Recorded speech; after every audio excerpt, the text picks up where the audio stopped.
If your intimacy has felt a little off-road, don't panic. Even Hosea had to deal with a relationship that went sideways, and God still turned the valley of Achor, the valley of trouble, into a doorway of hope. That means there's hope for your bedroom too, even if right now it feels like a storage closet for unfolded laundry than a sanctuary of passion. Just remember, if God can restore vineyards, He can definitely help revive a marriage where the only thing multiplying lately is throw pillows.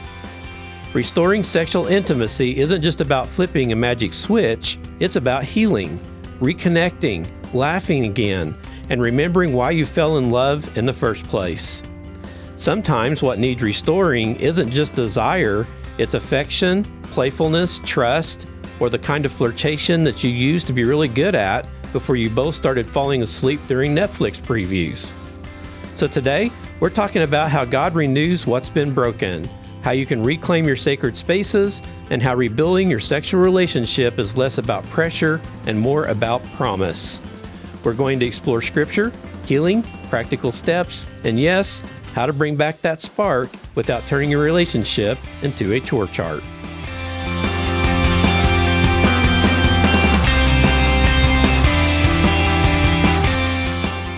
Welcome to Marriage Life and More. This is a podcast about marriage, Bible, and book studies, and we interview people with inspiring stories. I'm Daniel Moore, your host, and over here next to me is my beautiful co-host, my wife, Michelle. Hey, hey.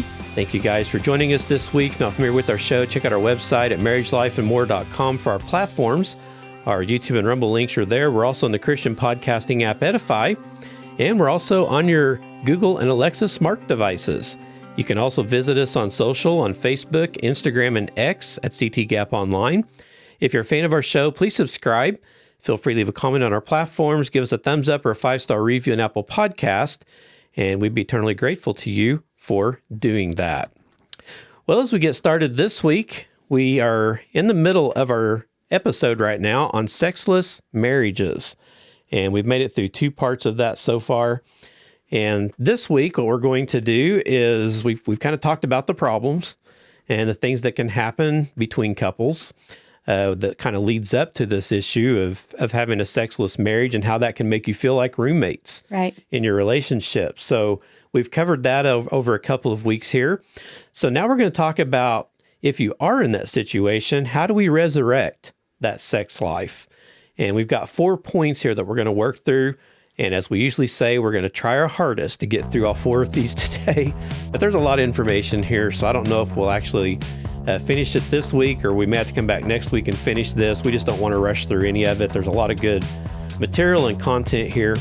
So this week, we're going to go ahead and get into part 3 of our episode on sexless marriage.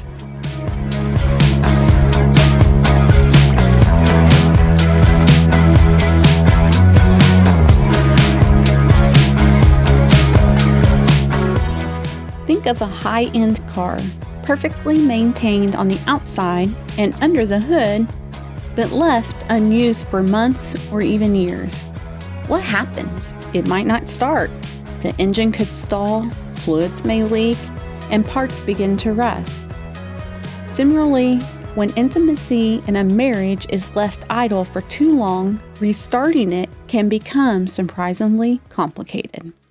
The longer couples go without sexual intimacy, the more emotional and relational friction builds, and avoidance often becomes a default method of survival rather than a temporary solution. Over time, avoiding sex turns into a hard-to-break habit that negatively impacts the relationship in deeper ways. If a car won't start, people know to call a mechanic. But in sexless marriages, couples often feel stuck, uncertain of how to begin a conversation about intimacy without triggering old arguments or emotional pain. Many have already tried and failed, turning discussions into hurtful confrontations. To protect themselves and their relationship from additional wounds, they settle into silence, enduring a muted connection rather than confronting the deeper issues. But it doesn't have to stay this way. Just like a car can return to full function with care and intentionality, a married couple can rebuild their sexual connection. There is hope. real, lasting hope. We serve a God who values intimacy as both sacred and joyful. You don't have to live in a sexual status quo. Change is possible, and healing is available. In fact, online searches reveal just how widespread this issue is. The most searched marriage complaint on Google is about sexless marriages. It's looked up over 3 times more than unhappy marriage and over 8 times more than loveless marriage. That's a powerful insight into what many couples are struggling with within silence. In response to this, there's a flood of online advice promising quick fixes, from things like scheduling sex, sleeping naked, planning spicy date nights, trying out new positions, rotating who initiates, or talking about fantasies. While these ideas may temporarily increase physical activity, they rarely solve the emotional disconnect at the root. These tactics are like sprucing up a sinking ship, helpful perhaps, but ultimately insufficient if the heart of the relationship isn't being addressed. When couples are navigating sexual disconnection, one of the first things they hesitantly ask is, how often are we supposed to be having sex? They're not just after a number. They're wondering if their experience is normal or if something's really wrong. It's such a common question, it returns over 40 million search results online. There was a Bible study where the leader tried to motivate the women to reinvest in their sex lives. Each woman received a jar with instructions to drop in a coin every time she and her husband had sex over the next 2 weeks, then bring the jar back. The room filled with laughter, discomfort, and awkward glances. Some high-fived, others pretend to laugh along, and a few sat in silence. Though the idea came from a good place, it felt tone deaf to a variety of challenges people were facing, from exhaustion and resentment to past trauma or health issues. Here's what the research does tell us. The average married couple in America reports having sex about 1.2 times a week, or roughly 5 times each month. And interestingly, a study that analyzed over 30,000 marriages found that couples who had sex once a week were the most satisfied overall. More frequent sex didn't significantly improve happiness, so don't feel pressured to aim for daily activity. The key takeaway? If both partners feel genuinely content with the frequency and the quality of their intimacy, that's what counts as a healthy sex life for them. As one expert observed, the real question isn't how often you're having sex, it's how connected you feel when you do.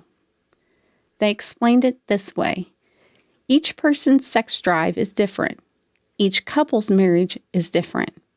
And their daily lives are different. Since there are so many factors at play, it's really hard to know what is normal. The better question to ask is, what is normal for you and your spouse? Or what would each of you like your normal to be? Ultimately, there isn't a one-size-fits-all answer to how often couples should be having sex. But a much more helpful question is, what would each of you want your normal to look like? That shifts the focus from comparison to connection and gives room for mutual understanding. With that in mind, let's explore how you can begin to restore intimacy in a sexless marriage. I want to jump in here just for a second. You just made a very good point there. We've talked a little bit about, especially social media and being online, and how that creates a comparison problem. We get on TikTok or we get on Pinterest or a lot of these places, and we see things that makes us want that. And a lot of times when that is bombarded, embedded in our minds so often, and if it's something we can't do, we start feeling inferior. We can have that inferiority complex if we're not careful about, well, they get all of this and all of that. How come we can never have all of this and all of that? And we know, there's people out there that'll go broke just trying to keep up with the Joneses, just trying to have that comparison in there. And we know that that's not healthy. Right. Right. Right. And so this is a very good point here because, let's look at our life, for instance. From the day that we got married till now, our sex life has changed dramatically. Yeah. And, if we really wanted to look at it like we were going to compare ourselves to some other newlywed couple or whatever, there's no way that's going to compare. No. Because when you're a newlywed, especially if, your first marriage, if you waited till marriage before you had sex, there is such a high anticipation there. And, more often than not, at the beginning years of your marriage, your sexual side is very high. There's just a lot, you have it a lot. And it goes on like that for quite some time. Now, once the first child comes along, at that point, I think you do kind of start seeing a change in the cycles of how that happens. And again, that's life circumstances. Things start changing and that now some couples that doesn't happen. Some of them, they're able to just keep that flame burning. And so when you see all of these different aspects coming into this story, it's easy to want to get online like they're talking about here. It's easy to want to get online and do that search. Well, I don't feel like I'm having it enough. I'm going to Google search and see what everybody else is doing because I think it's being withheld from me too much, Well, you're going to get all kinds of answers on Google. And more often than not, Google's probably going to give you an exorbitant number out there that's not even reached by most normal couples, And so, again, it's going to put something out there that you're probably never going to be able to compare with. And so that's why I think it's so important with this statement that you just made that our relationship, we shouldn't be basing our sex life on comparisons. We have to make sure that it's whatever's normal for you and I. Right. That's good. Because there's no way with my health issues, there is it's not the same as what most normal couples in their early 50s or, whatever would go through. And I think that people have to remember each couple is different.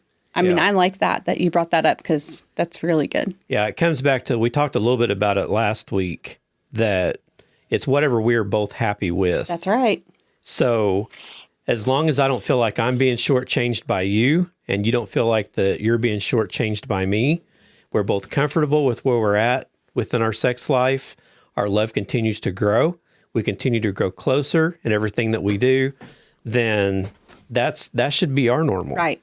That should be where we're at. And everybody needs to approach that individually within your own marriage. Don't be Googling nothing because even comparing yourself to friends, you're going to have friends that are going to be way more energetic and have, way more opportunity or whatever you want to call it.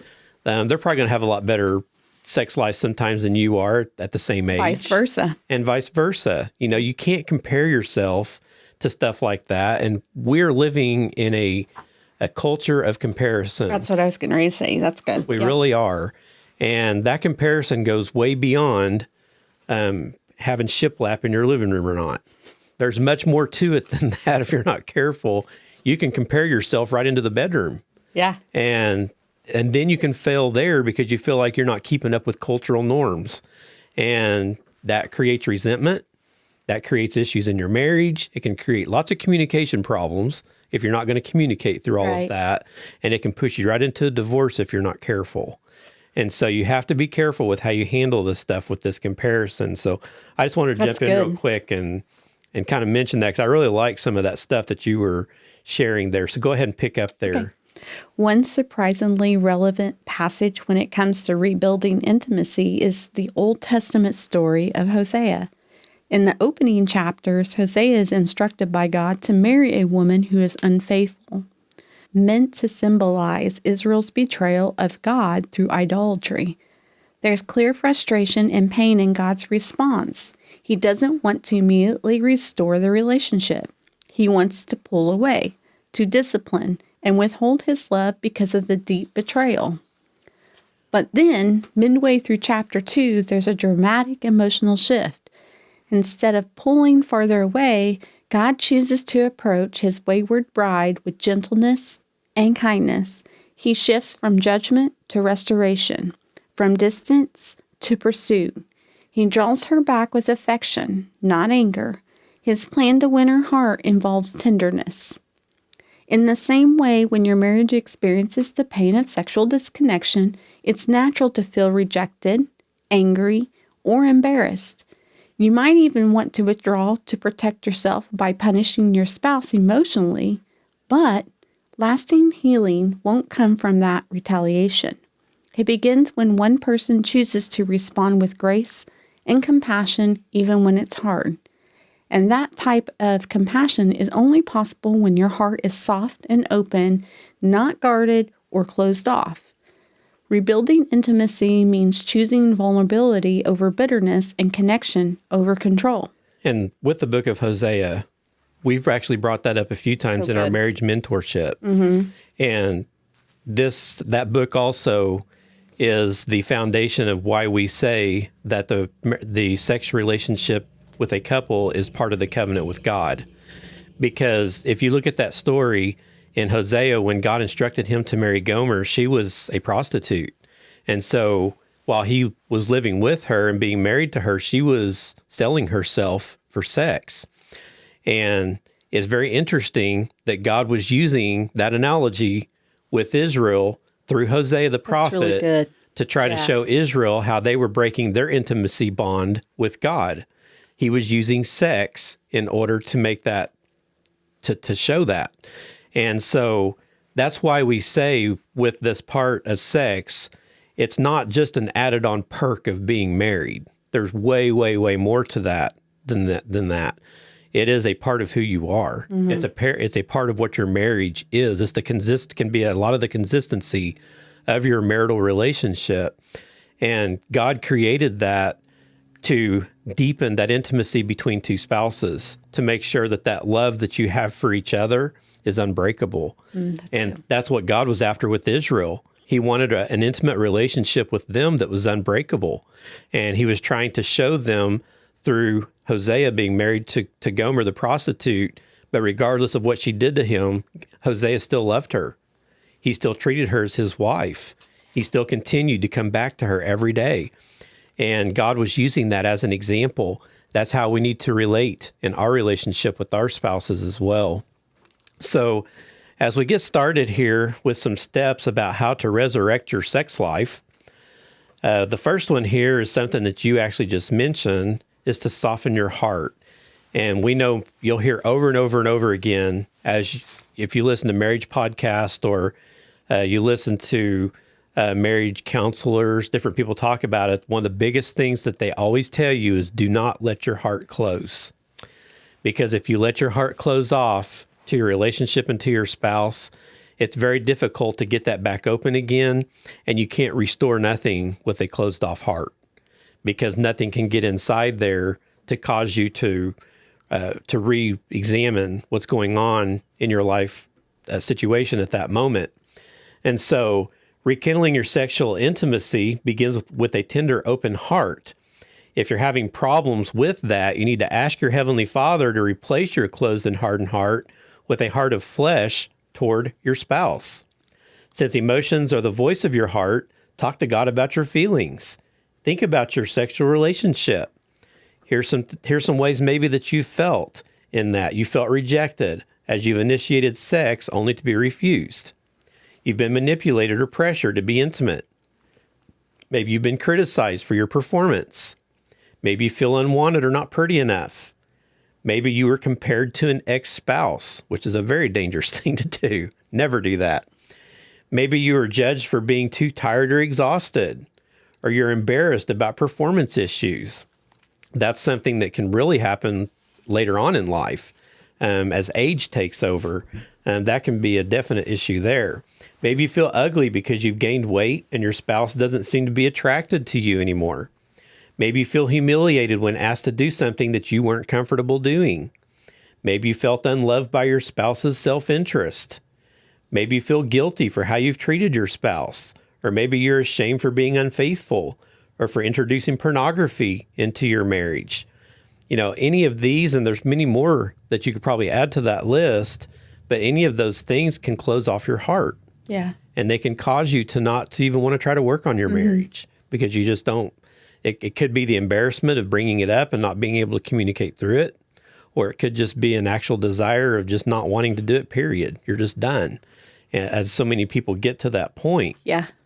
So as you're thinking about why your heart is closed off, maybe you're just thinking about it superficially, but sometimes those issues, they may go deeper than what you realize. So you need to take a moment to pray honestly like David did. In Psalm 139:23 said, "Search me, God, and know my heart. Test me and know my thoughts."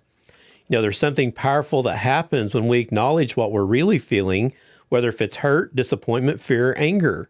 Naming those emotions, preferably out loud or in writing, can bring a clarity that'll soften your heart.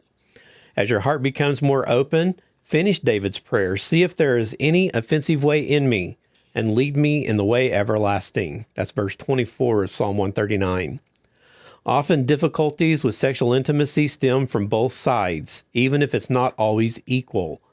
Ask God to shine a light on your own role in the disconnect. While you can't change your spouse, you do have the ability to address your own attitudes and behaviors. And I like that. I was going to say that's good. I like that one. That one applies in a lot of areas in your marriage. We're real big on when you try to fix a marriage that's having problems is you fix yourself first. Right. That's just one of the big things that we always talk through as we work with couples, and that's what you and I had to do. We had to work on ourselves and take our responsibilities for the things that we were doing. Yep. So maybe you've approached intimacy with control, selfishness, detachment, criticism, or even emotional distance. So ask yourself, what have I contributed to the dynamic? Then take the brave step of asking your spouse for forgiveness. At the same time, offer them grace and forgiveness for their part. Now, this doesn't mean you criticize them. Don't call them on the carpet and start pointing fingers. That's not what this is saying. What this is saying is to ask your spouse for forgiveness for what you're part of, whatever it may be, and then be forgiving toward your spouse for whatever they may be doing. That forgiveness that you show your spouse a lot of times is going to soften them as well. Mm-hmm.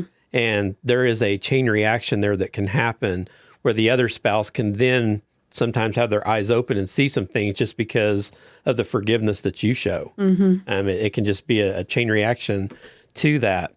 And so, but if you start pointing fingers and say, okay, now I've done my part, I've forgiven you, so now what are you going to do? Well, what's going to happen with that conversation? It's going to go down the toilet. Yep. You're not going to get anywhere. So that's not what it's saying here, but what you do want to do is make sure that you offer forgiveness from your own self to them. Ask God to give you a fresh vision to help you see your spouse, and not through past pain, but through His truth. Again, another important thing, God, show me my spouse through your eyes. God, show me my spouse through your heart. The enemy is subtle and persistent. As the father of lies, he's always trying to plant distorted narratives in your mind, like my husband will always try to control me in bed, or my wife will never pursue me sexually. Those thoughts may feel real, but that doesn't make them true. So pray specifically for God to help you see your spouse through His eyes, redeemed, loved, and worthy of grace. And I think that's a very good first step, because you really can't do anything else if your heart's been hardened. Right. You really can't put anything else into play whenever that's taking place. And it also, I think, gives us an opportunity to be humble before God. Yeah. Because if we can do that prayer like David did, and I know that's a very scary prayer. You'll hear a lot of people talk about that one. That's a very scary one to ask God to do, to search our heart, because the heart is the very core of who we are. And a lot of times that's the part we don't want exposed. That's our secrets. That's the things that are hidden within inside of us. And we know that if we ask God to search our heart and to test our thoughts and all of those things, that's going to cause us to have to do something eventually. Because if God starts exposing that stuff, then we got to take the next step on how to fix that. And sometimes that's a dirty thing, trying to fix issues and problems, maybe having to go to somebody and ask for forgiveness that they didn't even know you had an issue. There's a lot of things that can put you in a spot of having to be humble.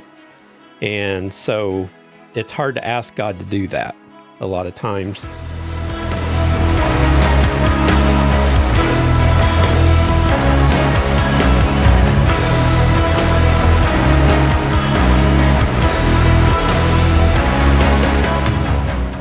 The second one is uncover the real issues. So share that with us.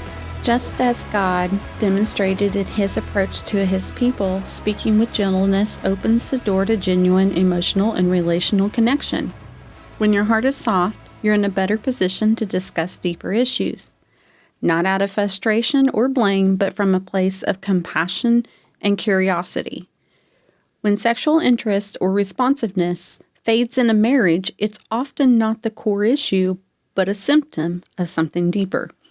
If you're in a relationship where sex is rare or non-existent, it's worth asking, what's really going on? If you find that you have little desire for intimacy, it's important to explore the internal and external factors contributing to that. If sex has always been absent in your relationship, consider what might have led to that from the beginning.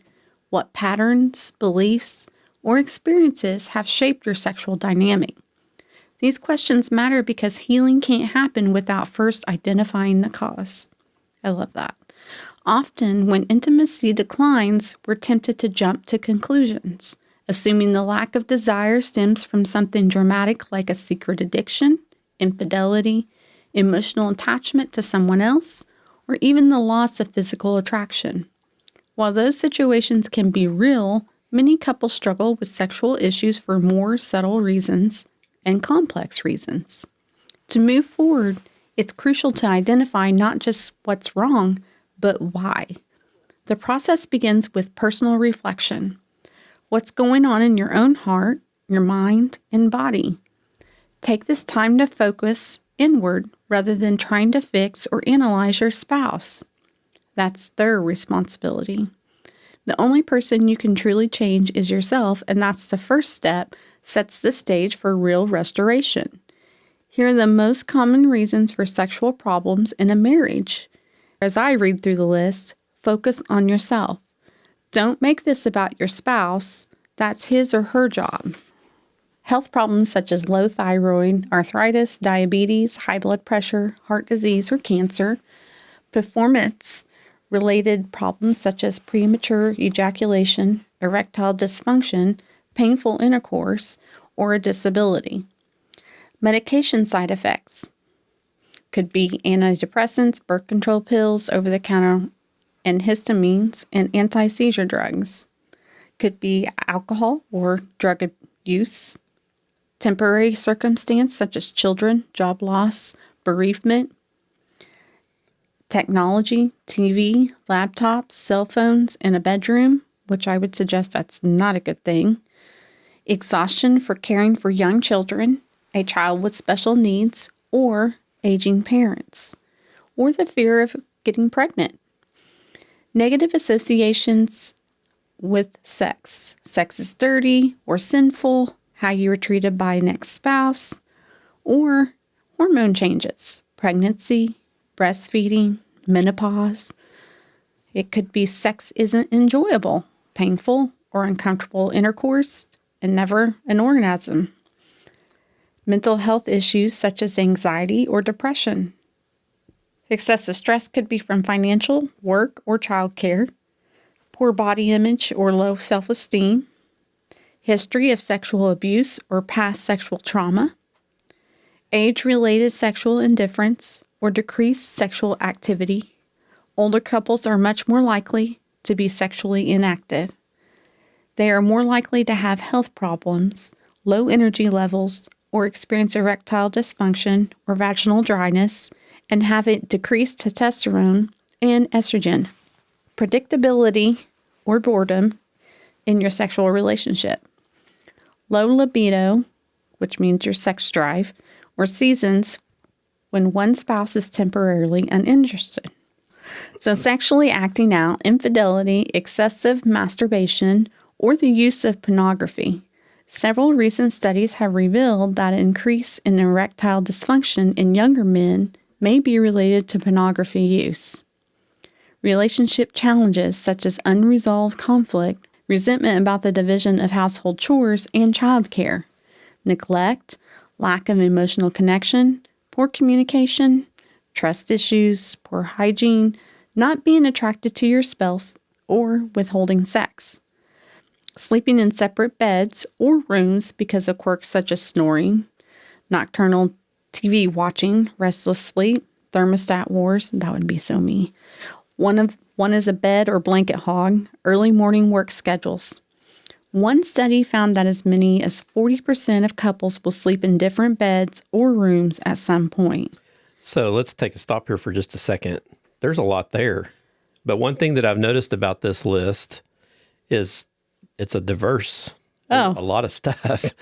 So I'm not sure what got left out. I know. It's like, and I think that brings that brings home what we've talked about a little bit throughout this episode already, is the fact that a lot of times when the sex stops in the marriage for whatever reason, our minds automatically want to just assume the worst as far as how our spouse feels about us. Mm-hmm. You know, it seems like that's where our mind always wants to go. And again, like we talked earlier, if you don't communicate, you'll just sit there and stew on that. Mm-hmm. And then you'll start formulating all these opinions and all these mind games, and all this stuff will happen based on how I feel that you feel about me, you know? But in all reality, all this other stuff could be happening. I mean, that big old huge list that you just read, there's anything out of that list that actually could be taking place and could be causing that. And a lot of that has nothing to do with the way you feel about me. Right. You know, a lot of that is just life in general, you know, stuff happening. But again, we just can't stress enough on the communication side of things. Because if one of these issues are actually what's causing that problem in your marriage, you're not going to fix it if you don't talk about it. Right. And it might be something too, where if there is a medical condition for sure, that your other spouse may need to get involved to help get you some help for that, you know, help get the doctor's appointment set up, or what, you know, you might need a little bit of encouragement to get that taken care of if it's a life situation, you know, going on with your body or something, because a lot of that stuff can be corrected with medical care. And so it's no reason to just sit there and hide it and not want to talk about it.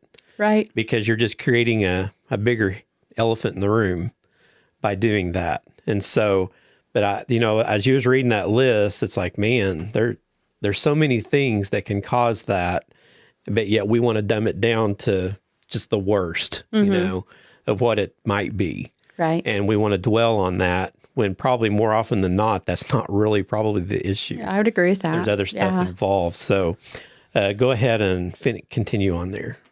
We know this is a long list, but you're searching for deeper issues, and accuracy is important. What's going on with you that has contributed to the avoidance of sexual intimacy? What about you? What factors might be affecting your own interests or engagement in physical activity? If you're dealing with a health condition, hormonal changes, or side effects from medication, it's important to schedule an appointment with your doctor.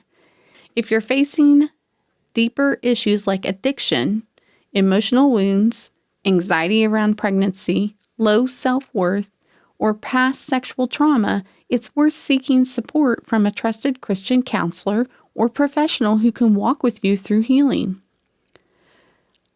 Just so that you guys know this, that there is a website out there that's www.purelifeministries.org that can help you with that. Especially pornography. Yes. Yeah, that's a big ministry that helps men and women. Mm-hmm. They have a lot of pornography ministries only focus on men, but this one actually works with the women and the spouse of the one that has the addiction.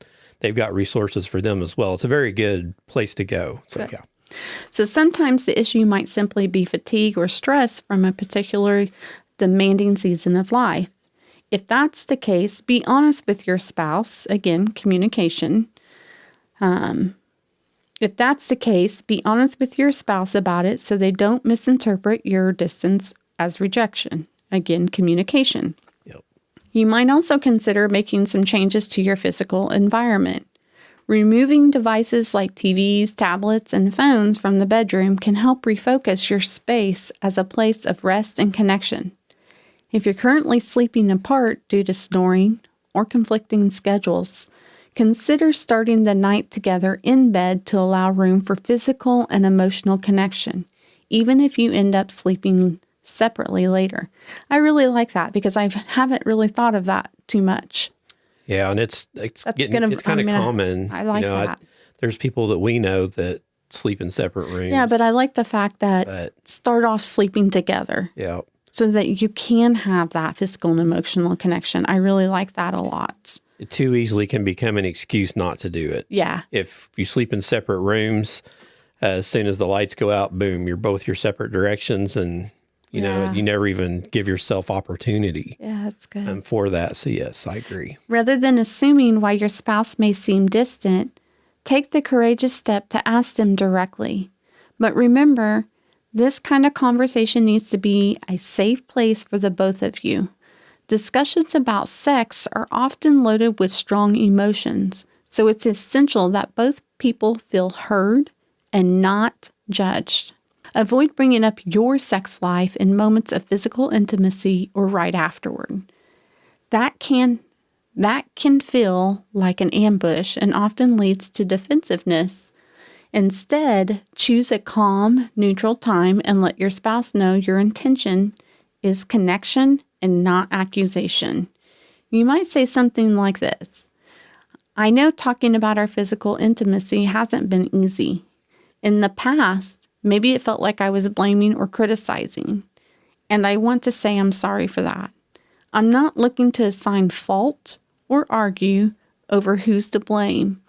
I really just want to understand what's going on beneath the surface. We've talked about how much or how little sex we're having, or ways to make things more exciting, but I think those are just surface level concerns.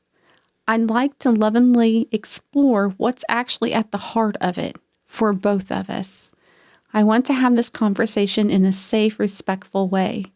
Would you be open talking about that with me? That's so good. Yep. That's not an accusation or anything. That's coming to someone in love and, taking the blame part of it and saying, I'm sorry. And just, I really like that. And I like how they discuss in a safe place. Yeah. And, I'm not accusing you.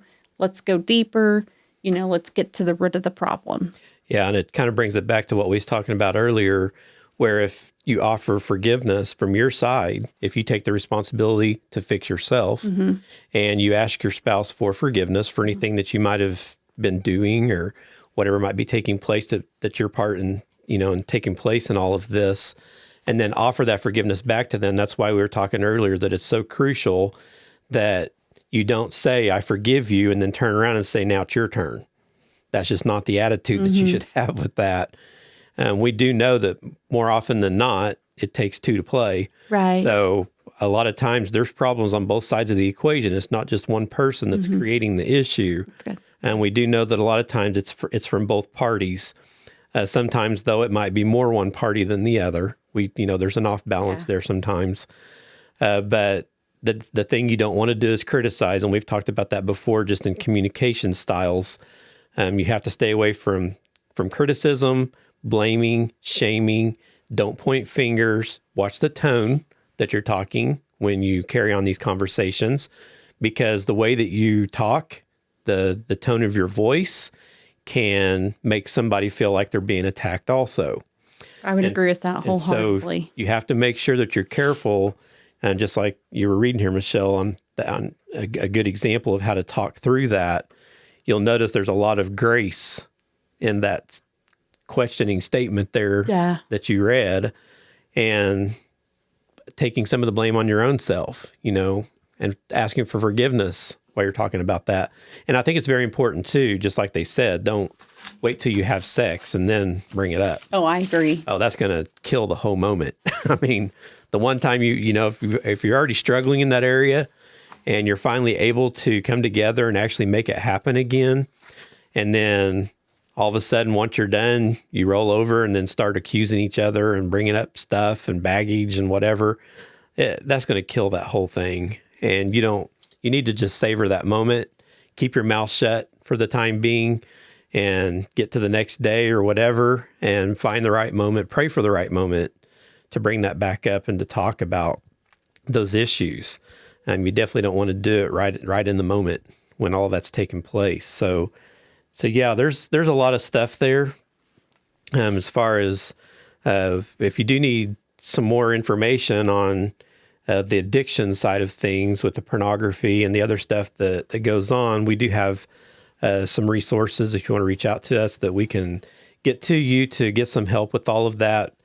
Pure Life Ministries is one of the best ones that I like. There's actually a few others, though, that are very good that we can also get to you. It's very important to make sure that does not take a foothold in your marriage. Pornography can destroy a marriage. It's a no-no, regardless if it's one spouse doing it or if both of you are okay with it. It's still a big no-no because it at some point is going to set levels that you cannot reach anymore. And you're going to start having troubles with intimacy in your marriage because nothing's going to ever satisfy. And that's just another worldly thing that Satan tries to throw at us. And those addictions, they're only good for a season, and then you have to do more. That's just the way that cycle is. We know that the only fulfillment that we can ever get and continue to get more and more fulfillment is in Christ. Once we allow him to come into our life and we allow him to rule and reign in our life, we know that we can never get enough of God. And that's not the case with addictions. Addictions are just a temporary Band-Aid for a problem that's going on in your life, and that needs to be corrected.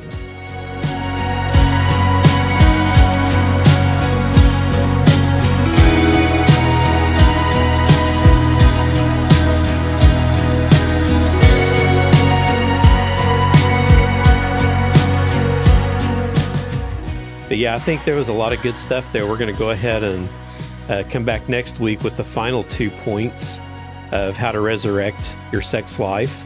This has been a very good episode. I hope that something that we've talked about has resonated and maybe initiated a spark in you guys out there if you're having this problem to try to fix this and correct it. I think the biggest thing, though, that can be brought to light from this is the fact that you've got to be a little bit more thinking outside the box. When all this stuff is taking place, there's a lot of problems that could be causing that. And not all those problems are a bad thing. They're just life, stuff happening in general, and you need to be able to talk through that. So is there anything that you wanted to add to anything that we've talked about this week? No, it was good. On any of this? Whenever we went through our stuff, do you feel like you closed your heart at some point? Oh, yeah. So how hard was it for you to open your heart back up? It wasn't me. It was God.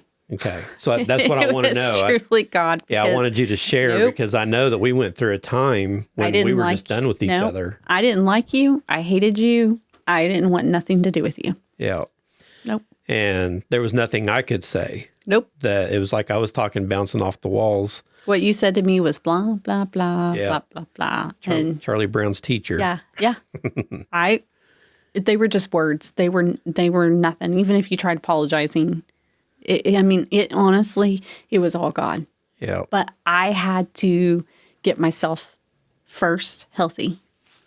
And, and that's when I went to God. I'm like, okay, change my heart, and see the things that you see out of him that I need to see and, but work on me. What do you feel like instigated you to actually allow God to work on you? What was that changing moment? Do you remember?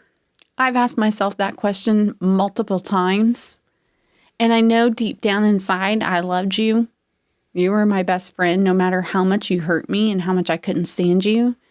But I honestly think it was prayer, not just by you, but other people for our marriage, that kept that part open. Yeah. I thought I'd closed everything off, but there had to be something that, it was God that kept a small part of hope in my heart open. And I think once it was like, okay, we can figure this out.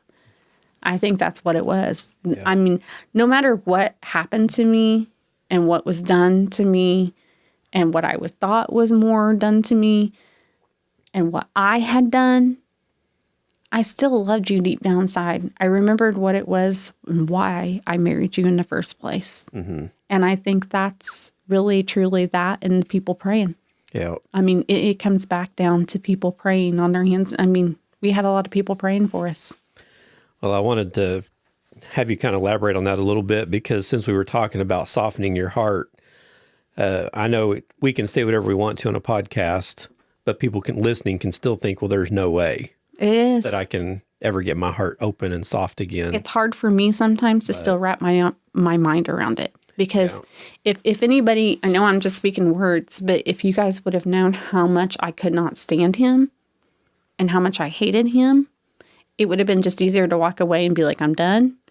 But there was something that I do truly believe that there was him praying and then other people praying, that there was a part of my heart open that I did not recognize until I finally was like, okay, we can work this out, But it took a long time for that to happen, because I feel like God had to heal me first. Yep.